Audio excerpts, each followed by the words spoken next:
And now, the best 60-ish seconds of your week.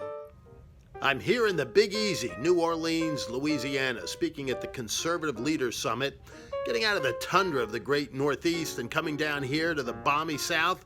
And what do we get? Cold and rain. So anyway, what we watched this week was the first round of the public phase of the impeachment proceedings in Washington, D.C.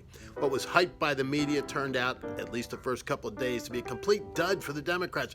What was the storyline coming out of those proceedings? First of all, that, as one member from Illinois said, hearsay is better than direct evidence. Got to think about that one. But more important, the question Congressman Ratcliffe asked of both the star witnesses: do you have any sense that there's an impeachable offense here? Dead silence. Crickets. So we all kind of know how this movie's going to end. Frankly, unless something dramatic happens, they're going to impeach the president, and the Senate's not going to remove him from office. The question really, in my judgment now, is timing. Will this run dramatically into 2020? The Democrats had hoped that it might because they thought there was some sort of political advantage in running against a quote-unquote impeached president.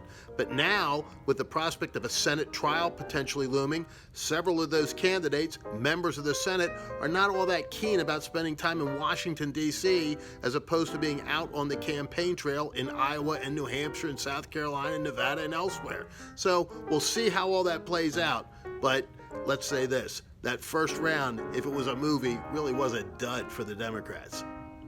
And of course, all this plays into 2020 politics and the presidential race that looms ahead. And on the Democratic side, that plethora of candidates, too many to fit onto a single debate stage, has now been expanded, and there's talk about even more entries. All that means that the Democrat base even is not all that thrilled with the candidates currently out there running on the track. You've got Michael Bloomberg coming in, it looks like, Deval Patrick saying he's in, and there's that other one, old HRC, saying that there are tons of people begging her to run for president. I'd love to meet some of those folks, by the way. But that would be Donald Trump's best day. And the president's fortunes continue to look up with the state of the economy. This week, the markets flirted with all-time highs each trading day.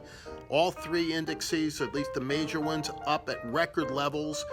More Americans employed right now than at any point in our history. Consumer confidence, and this is a consumer-driven economy right now, at all-time highs.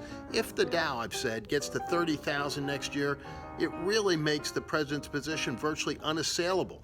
And if they can keep away from these trade wars and rumors thereof and tariff wars, I think they can do it. High in the 27,000s now and pushing upward. The economy ultimately is how people vote. It looks very, very encouraging for the Republican side, at least right now. Please take a second from beautiful Nola to like, subscribe, or share this so that other people can enjoy the best 60-ish seconds of your week.